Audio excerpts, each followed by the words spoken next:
আমি এতদিন ধরে যা যা ভেবেছি সেটাই ঠিক, একদম ঠিক সেটা।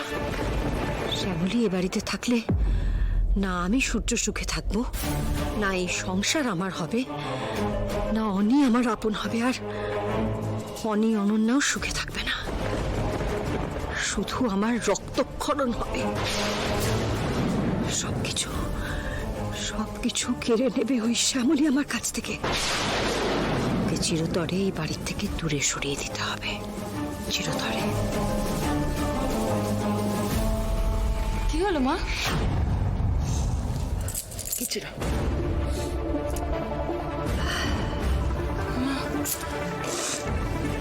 মা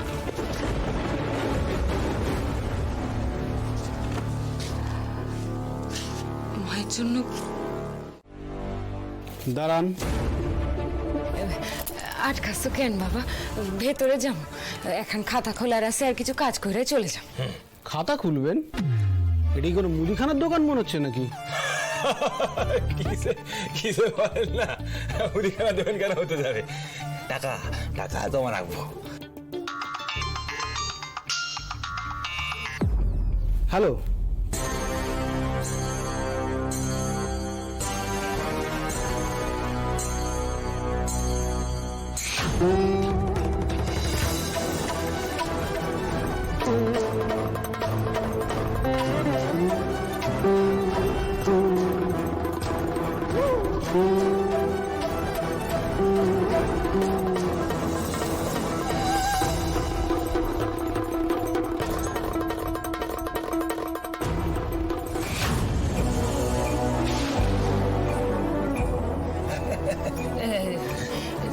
চিন্তা করো না, আমার ঠান্ডা লাগছে না।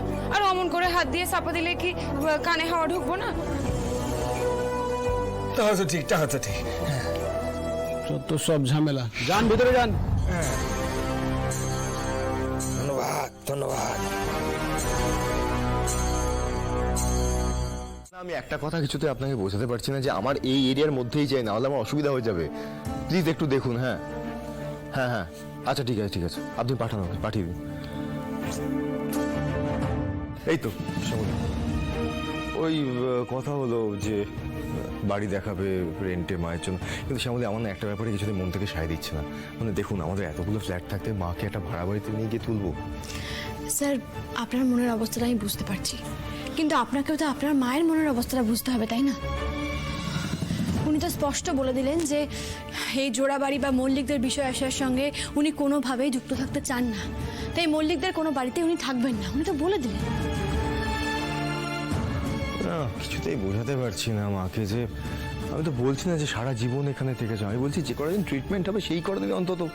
বুঝতে পেরেছি স্যার, কিন্তু এই আত্মসম্মান ব্যাপারটা না বড় গোলমেলে ব্যাপার। দিনের শেষে যত যাই হয়ে যাক, মানুষ চায় নিজের কাছে অন্তত পরিষ্কার থাকতে। করেন না আপনি বাচ্চাদের মতো? বাচ্চাদের মতো করছি?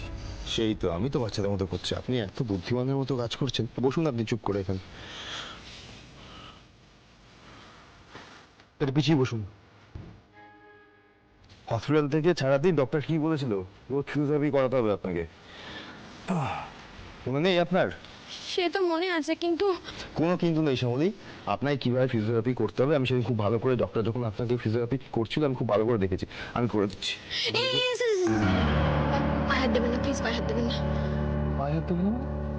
তো পায়ে হাতটা না দিয়ে ফিজিওথেরাপিটা করবো কি করে? কি ম্যাজিক হবে নাকি কোনো? না, তা বলে আপনি পায়ে হাত দেবেন? ভালো লাগে না। আমি না একটা কথা বুঝতে পারছি না, যে ফিজিওথেরাপিস্ট আসতো উনিও তো পায়ে হাত দিয়েই ফিজিওথেরাপিটা করতো, তখন কি হলো? চুপ করে আছেন কেন? বলুন, তখন কি করতেন? আসলে আমি কি অনেকটা পর হয়ে গেছি?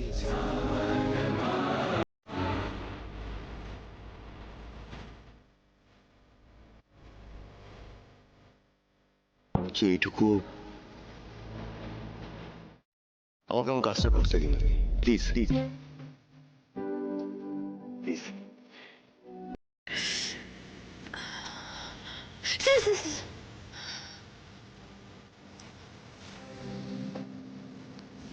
দাদা আমার খারাপ লাগছে, আমার খারাপ লাগছে।